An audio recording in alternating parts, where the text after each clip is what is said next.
Sobald man sich mit dem Training sehr hoher Lagen beschäftigt, kommt man nicht drum rum, sich um die Ansatzmuskulatur noch intensiver zu kümmern als beim Trompete spielen per se.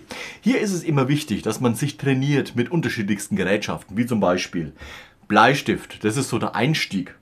Oder ein Holzstäbchen, das kennt ihr sicherlich auch. Danach kommen Trainingsgeräte, wie zum Beispiel der Lippenexpander. Da haben wir hier noch den Pete. Da gibt es auch noch den Lip Master, den habe ich jetzt nicht da. Und dann gibt es auch noch das CTS-System. Also all diese Gerätschaften trainieren letztendlich, dass wir Muskulatur anspannen und letztendlich auch über einen längeren Zeitraum angespannt lassen. Alternatives Training ist anspannen, entspannen. Auch das ist mit allen Trainingsgeräten, die ich dir gerade eben gezeigt habe, immer möglich.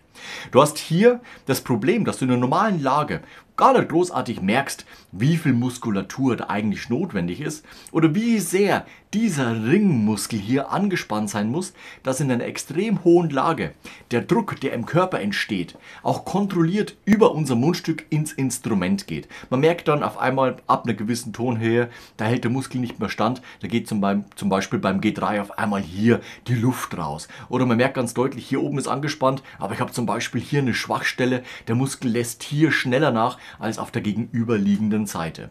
Und mit diesen Trainingsgerätschaften kannst du eben genau das trainieren, dass eben deine Muskulatur stärker wird bzw. ausdauernder arbeiten kann.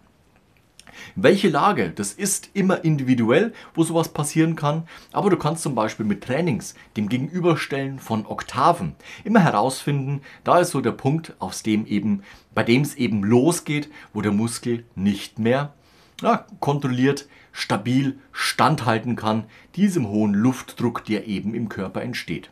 Die Übung wäre zum Beispiel dann so, du nimmst dir zum Beispiel die Lage,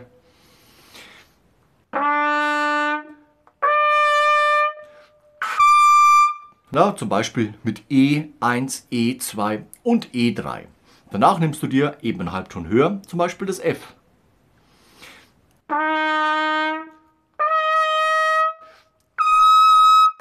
Dann eben Fis.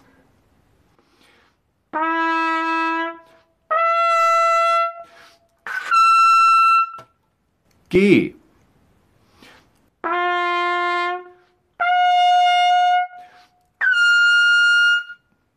As.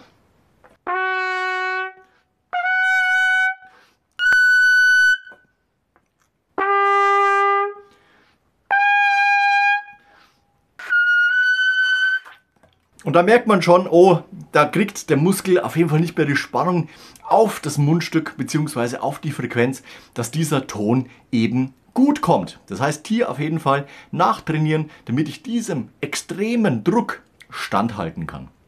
Also hier auf jeden Fall immer mit Übungen herausfinden, bis zu welchem Ton geht es denn eben und dementsprechend dann mit Trainingsgeräten und natürlich mit der Trompete Ansatz, Ausdauer und die körperliche Kondition eben aufbauen, damit man in solchen hohen Frequenzen dann auch dementsprechend bestehen kann. Hast du Fragen dazu? Dann ab in die Kommentare. Ansonsten gerne ein Like und Abo da lassen. Wir sehen uns nächste Woche zu einem neuen Thema, zu einem neuen Video rund ums Trompete spielen. Bis dahin, ciao, euer Nico.